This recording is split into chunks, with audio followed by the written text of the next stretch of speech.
In this tutorial I will show you how to set up the camera rig from the prefabs. I have a new scene here. Let's delete the main camera. Let's add the camera rig that is inside the demo assets folder and the prefabs.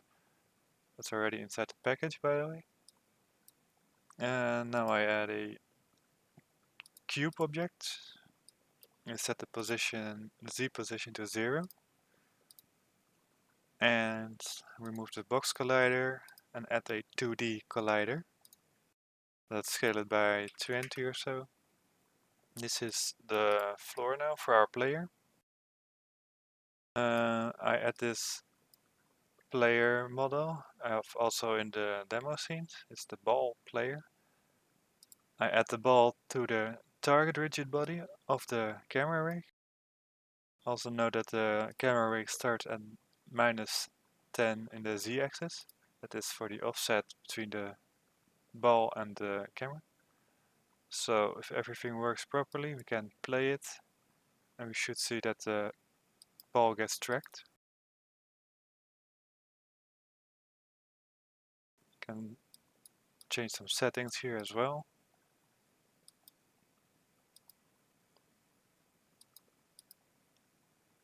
Alright, that's it.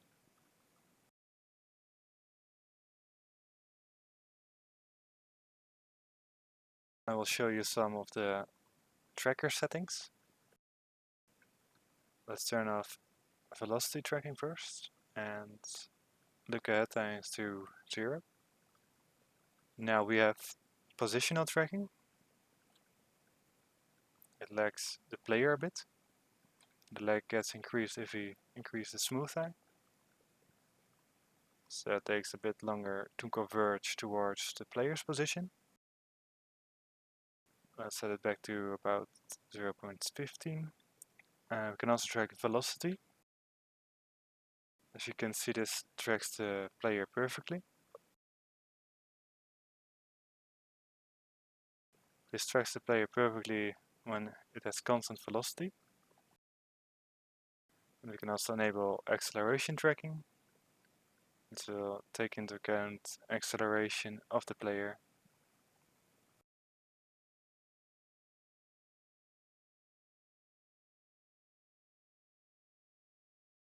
When we have velocity tracking and we stop, we get a bit of overshooting.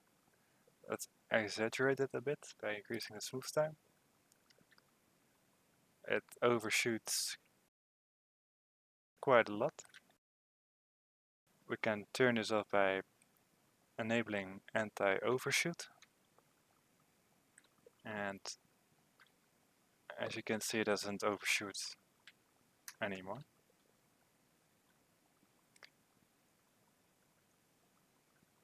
Acceleration tracking also reduces overshoot a bit. And if we disable the crosshair, it is not that apparent. We can also clamp the distance for positional tracking. Let's set this to 1.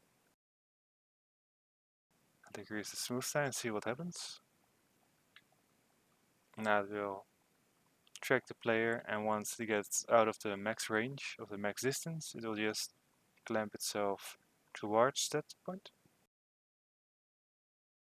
However, there is a problem with clamping distances. We will see that one when we get into the effectors. Alright, an effector is placed over here for the room transition, and let's see what happens once we get inside it. It will stay here, but once we cross the room more, it will instantly jump instead of going smoothly over there. This is due to the clamping distance. If you increase this again, it will smooth out. Let's increase smooth time. So that is something you have to take into consideration.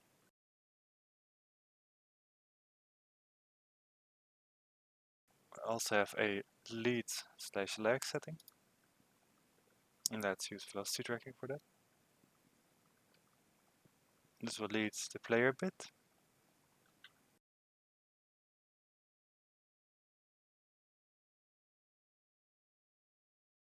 Another nice setting is the look ahead times.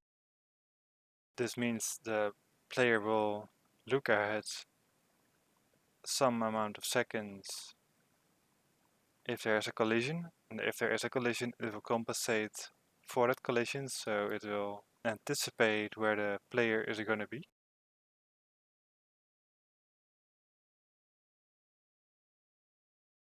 As you can see, once we launch the ball we get compensated that the tracker doesn't want to follow the ball as much.